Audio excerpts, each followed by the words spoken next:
Hello, friends. Welcome aboard the Round Trip Stories podcast, where we share stories of moving around the world and back again, reflecting on the lessons we've learned along the way. My name is Melissa. And my name is Tracy, and we are so glad you're joining us for today's episode. Welcome back to part 2 of our interview with third culture kid expert Tanya Crossman, who has worked over 20 years with and researching issues related to third culture kids. Tanya is from Australia and is the director of research at TCK Training. And she is a TCK herself. In the second half of her interview, we continue to discuss findings from her book, Misunderstood, and recommendations she has for parents of TCKs and even adult TCKs. You won't want to miss all the wisdom she has for families. So buckle your seatbelts and make sure your tray tables and seats are in their upright positions as part 2 of Tanya's TCK advice gets ready for takeoff.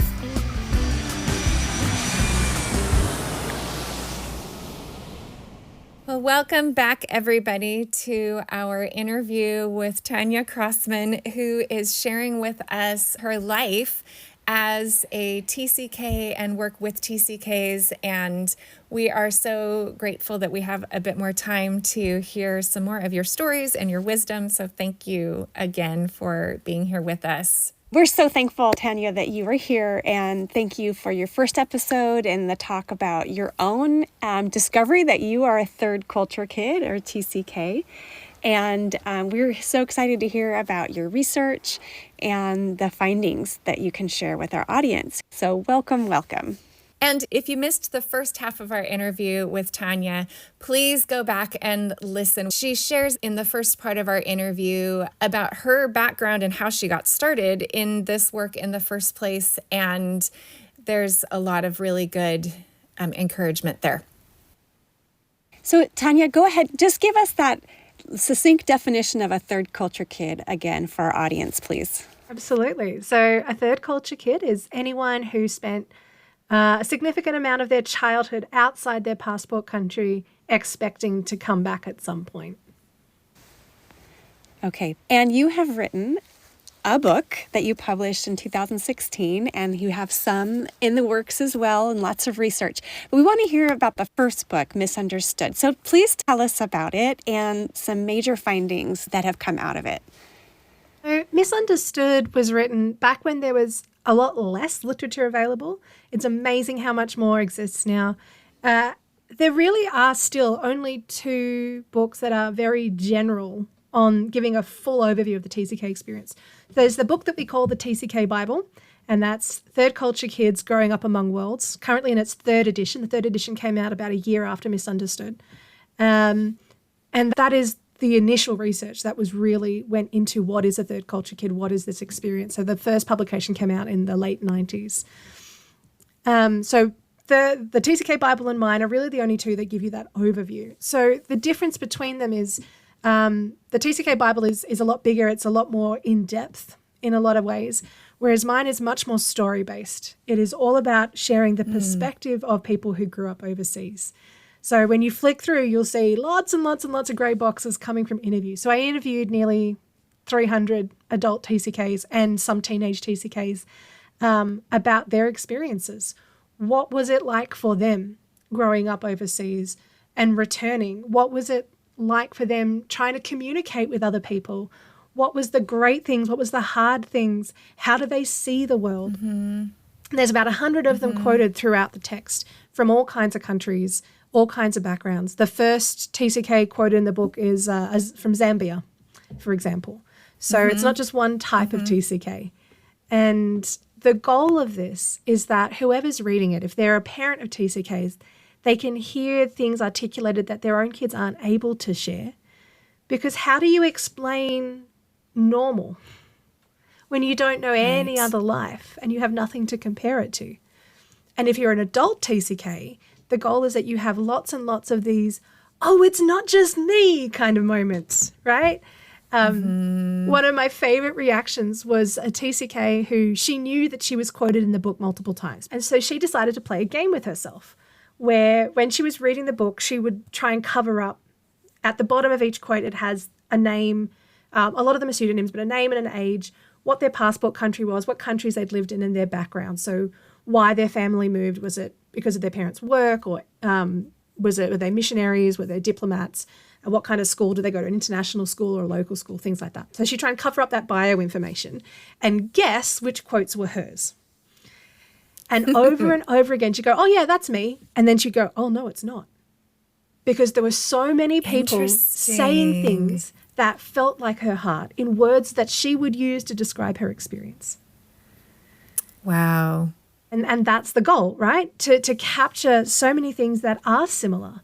No TCK is the same. They're unique individuals. They're all different to each other. They have unique experiences, but they're reacting to the same type of experience. And so it's all about expressing what normal looks like when you have these experiences as your childhood formative experiences, shaping the way you see the world. Wow. And like we talked about in the last episode, we all just want to feel normal, Yeah. right?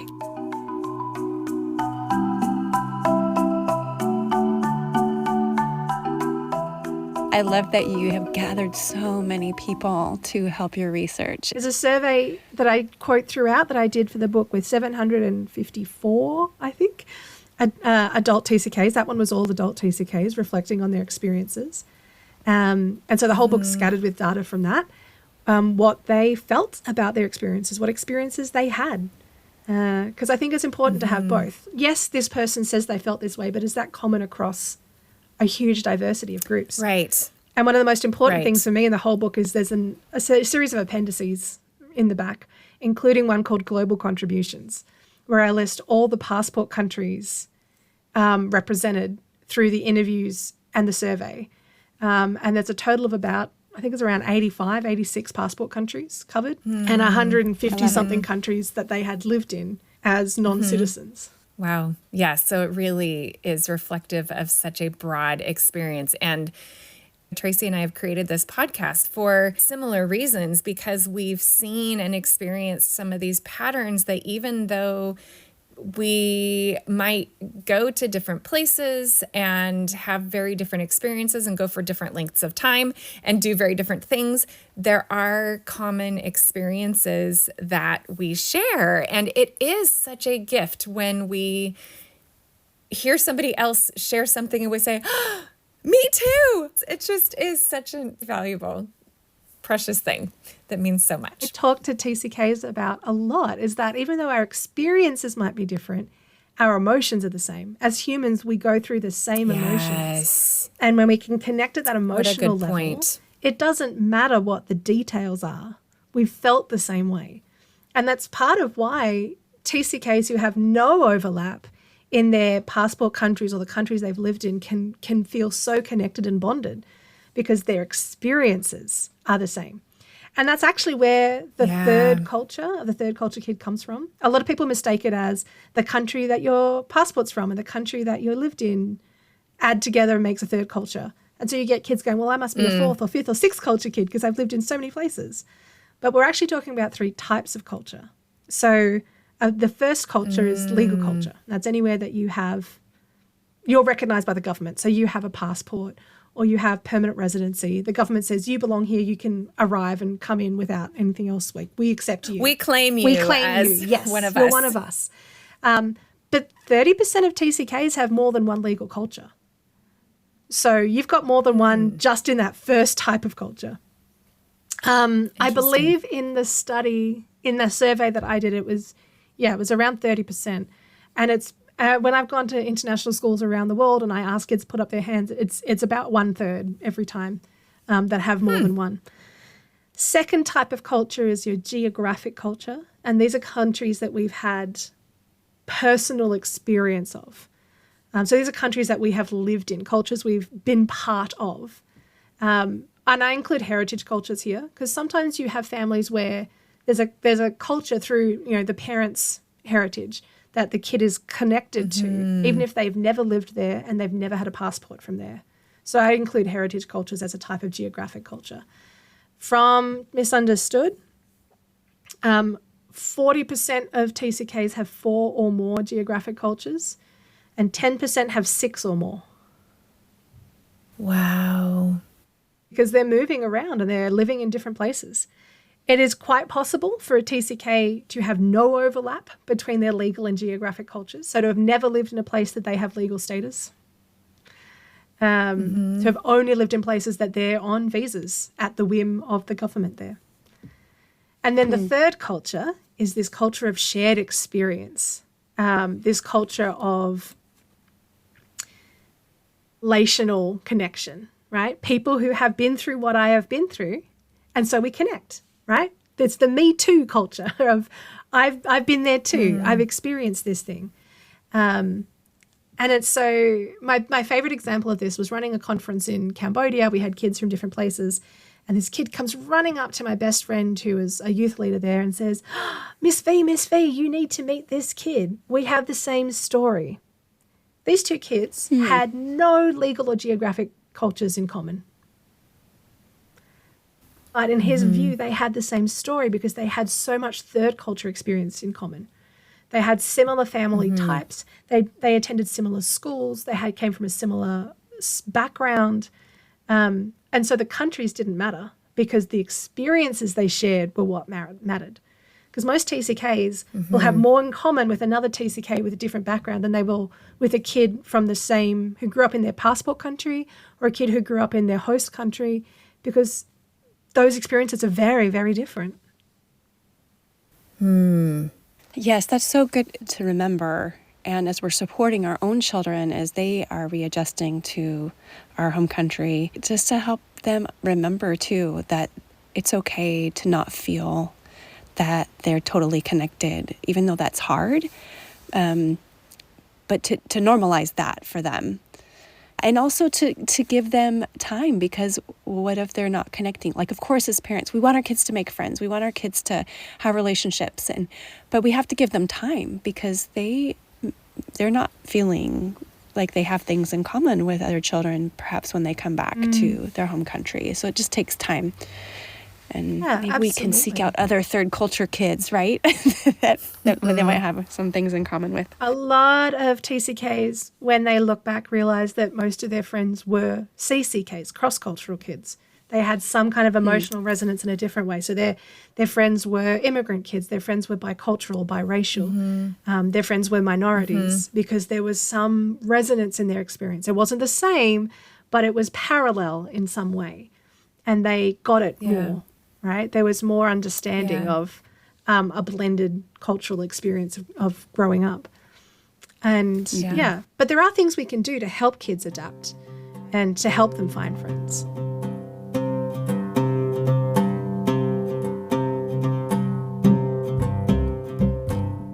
So in your bio, you are the author of Misunderstood, The Impact of Growing Up Overseas in the 21st Century. And it says that it's a book which opens a window on the experience of an international childhood in the internet age. So I am married to a TCK. My husband was born in Kinshasa, and he lived there till he was 2. And then he was in California for a few years. And then they moved to Panama, where he lived for 7 years from the age of 7 to 14. And then they moved back from there to a tiny town in the middle of Kansas. Interesting. Yeah. But that was back in the 80s. Yeah. So no internet, totally different things. So I'm really curious, what have you seen in your research that tells a bit about the difference comparing a TCK back in the 80s with a TCK who's repatriating now? Yeah. So there were 3 distinct groups by age. So you've got those who were born kind of before the 60s, 70s, when there was no real mass transport. So they were traveling by ship. Then you had the group kind of in the 60s to 80s where they were traveling by plane mostly, but no internet. Then you have those born kind of after 1985, where they have both mass transit and the internet. And the 3 of those have had 3 very different experiences. So you go to the oldest group of TCKs. When they left a country, they had a big gap, right, between leaving and arriving. And I've heard people who grew up in that age talk about that space, that in-between space where you had time to process leaving before you arrived. And because you had no communication, you were fully where you were, right? There was no in-between. You were just there. Yes, it meant you knew really nothing about the country you moved to in your passport country, but you also weren't stuck between worlds. So that second group, born around the 60s to the 80s, where they had access to mass transit, so they're flying instead of taking boats, but they don't have the internet yet, generally have a bit more access to phone calls. They're more likely to be able to talk to family on the phone without having to book it well ahead of time. But it's still, it's expensive to make those calls, so we're not doing it very often. Right. This group tends to be the most vehement about, I had the best childhood ever, don't tell me anything otherwise, and we want to look at all the positives and not the negatives. But also, in some ways, they did have a lot of great things in their childhood. They had a balance of being able to be completely where they were, because you couldn't be maintaining two lots of friends in two different places. You couldn't be keeping up with everybody because it just wasn't possible. You had to be where you were. But at the same time, they could go visit. A lot of kids who grew up in this era were visiting family overseas every 2, 3, 4 years. They were making visits. They were keeping up those connections. So they didn't feel quite as disconnected and foreign to these other parts of their identity. So in some ways, they did have a bit of best of both worlds. That said, there are so many great things that came with the internet. So this starts sort of people born mid-80s and onwards started to have the influence of the internet.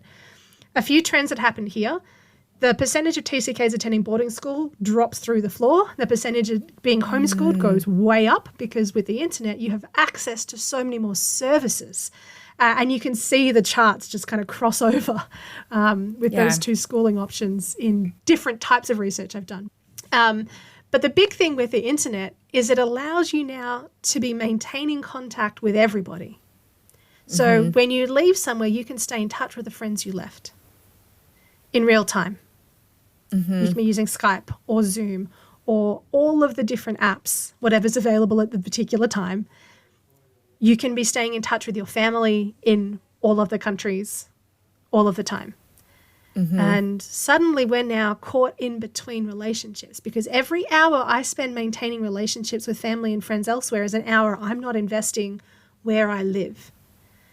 Right. Those TCKs born, these millennial and Gen Z TCKs are far more likely to report feeling in between, are much less likely to be fully invested in the place where they live, to be immersed in that culture, much less likely to be immersed where they live. That because makes sense. they're connecting to different places at once, and there are pros and cons to this, right?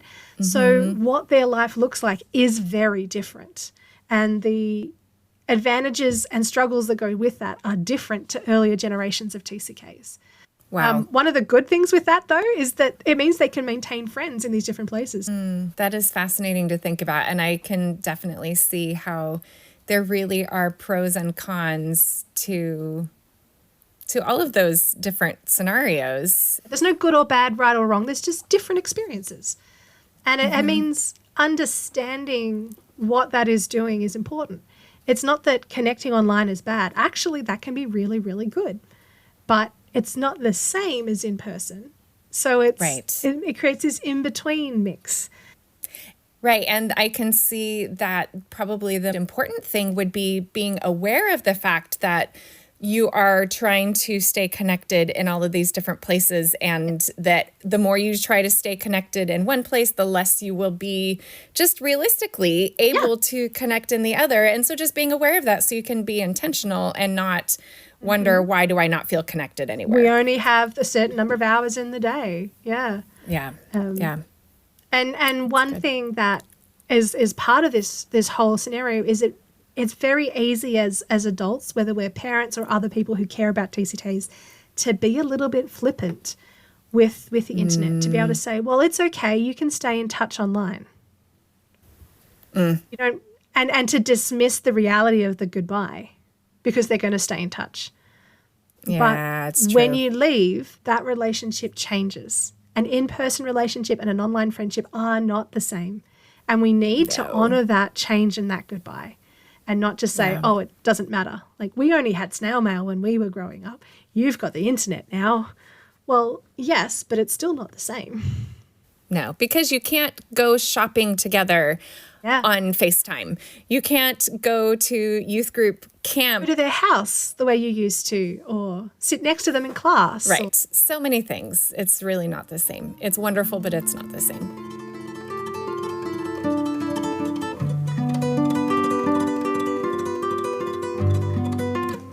So, Tanya, can you tell us a little bit about some of the projects you have coming up? You said you've got your one book out, but then you have another book coming out soon, and then... Yeah, there's a book project I've been working on for years, which is my guidebook for adult TCKs, which I'd love to tell you a bit more about in a second. I have another one that's come up in the meantime, a book for Australian TCKs and their families. It's called Thongs or Flip-Flops. Because that is the quintessential language issue that Australians come up against overseas. So yes, that's great. So that's the fun one. So I'm excited about that. I've done that with a co-author who works with Australian TCKs in Australia. Nice. Yeah, and then I have the big guidebook for adult TCKs. It's in a lot of ways it's a follow-up to Misunderstood, looking at unpacking that legacy of a cross-cultural childhood. So these things have happened in your childhood. Yeah. What are the questions to process how you want to live and create the life you want moving forward? And what does it look like to create home everywhere and things like that? Yeah. So tell us a little bit more about that project. What are some teasers that you can give us about that? Yeah. Well, I've done 120 plus in-depth interviews for this so far with TCKs from all over the world. One of the things that's been most interesting to me is the conversations around the concept of home. What does it mean for a place to be home? And nutting out with all of these TCKs about what home is. How do we pull that apart? And finding sort of 7 different pieces of what makes a place home that have been common across most of the people I've talked to. The issue is that for people who've really grown up in one country, all of those come together in one place. And so we don't think to pull that apart. When we ask, where are you from? We actually mean, 6 different things, but we don't know that's what we're asking. And when we ask, where's home? There's a lot of aspects to what makes a place home. And so nutting that out has been fascinating. So for example, one of the pieces that makes a place home, pretty standard, is your childhood memories. One is, where your family is. But then some of them are a little less obvious. So for example, feeling safe is part of what makes a place feel home. Hosting, whether that's having people to dinner in your house or playing tour guide in your city, makes you feel at home. And one of the big ones is familiarity, right? So the way one TCK explained this is, when I'm able to give directions to somebody, that means it's home. Yeah. What has been most fascinating for this is when you can break it down to these 6 or 7 different aspects, you can then count up all the different places in the world, how many aspects they have. And that's why we can have multiple homes, because maybe this place has 4 and this place has 5 and this place has 3, this place has 6. And that can change over time because you can lose familiarity, or your family can move, or, you might not feel safe there anymore. And so these things can change over time. But it also means that you can work on making a place feel like home by working on these specific aspects. So that has been fascinating to work on because it's a hope-giving process. Right? Home is not something you find. Home is something you create. Home is not something you find. It's something you create. And that's something I've been talking about for years, but in this project, really nutting out, what does that really mean? What is it we're creating when we create home?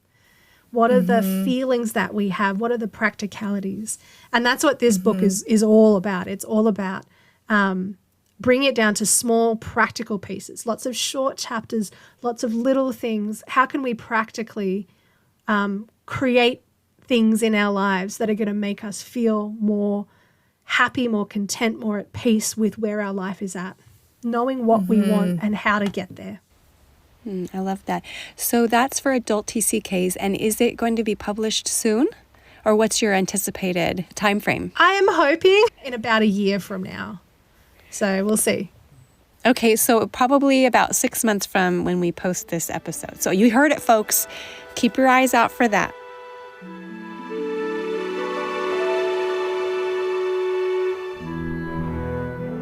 what last word of encouragement do you have for our adult TCK listeners and the people who love them? I think one of the biggest things for adult TCKs is we can often feel that we are victims to choices made for us.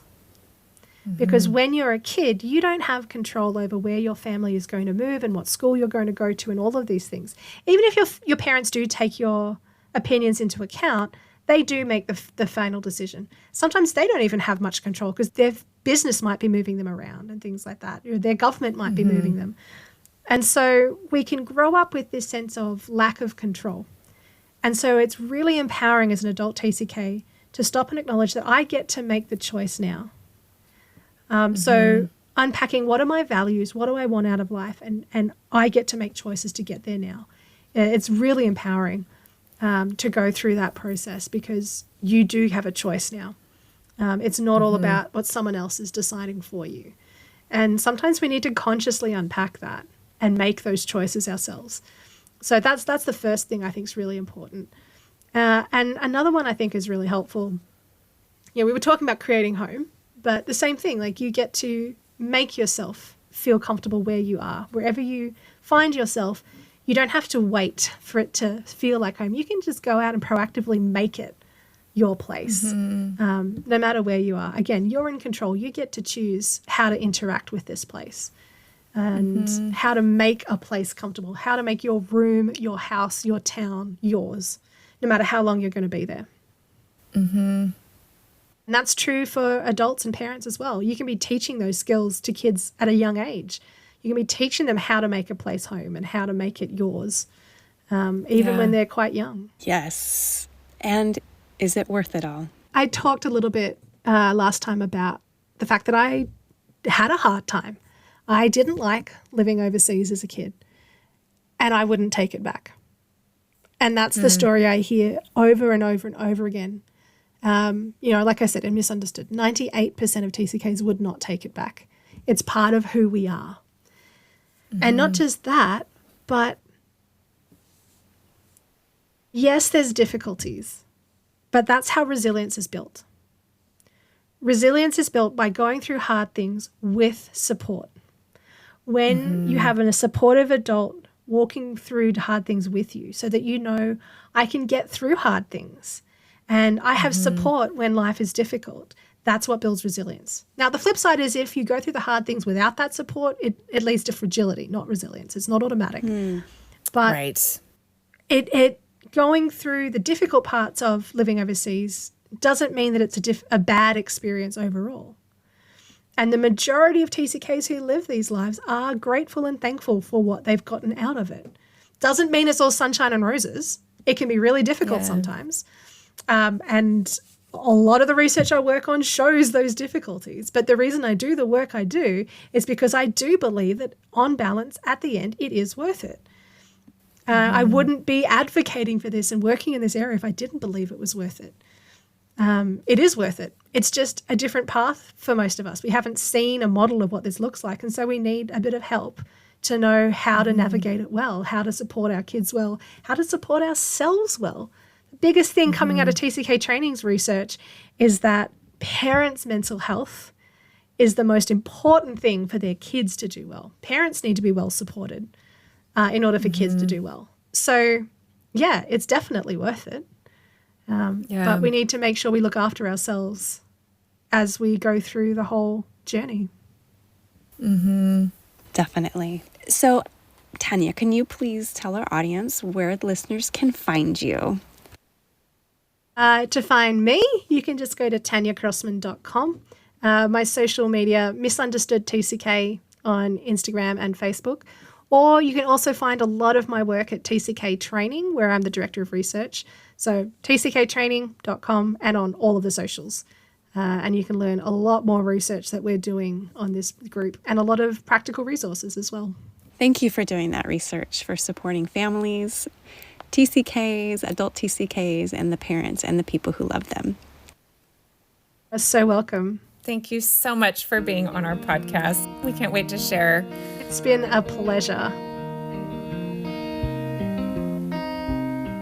As we land this interview, we hope that you have been inspired by Tanya's findings about the experiences of different generations of TCKs, layers of culture that impact TCKs, and how adult TCKs can work through their experiences growing up abroad. Finally, Tanya emphasized how important parents' mental health is, because TCKs need them to help support them in their transition back to their home countries. Make sure you all see the links to Tanya's resources in our show notes. And don't forget that home isn't something we find, it's something we can create. No matter what leg of the journey you're on, friends, we are grateful you have brought us along with you. Come back next time to hear from adult third culture kid Shireen Joseph, a writer and storyteller born in Tamil Nadu, India. Shireen grew up in the Sultanate of Oman and then moved back to India at 17 for university studies. Shireen later married and moved to the U.S. with her own family. Shireen shares that she often felt like an oddball, never quite fitting in anywhere. But she can always adapt to the culture around her. You won't want to miss our Third Culture Kid interview with Shireen Joseph. Are you on our email list yet? Sign up and get the podcast equivalent of TSA PreCheck, including a sneak peek at upcoming customs topics and weekly emails notifying you when the next episode has been published. See the link in the show notes to sign up. Thanks so much for listening, friends. We'll see you next time.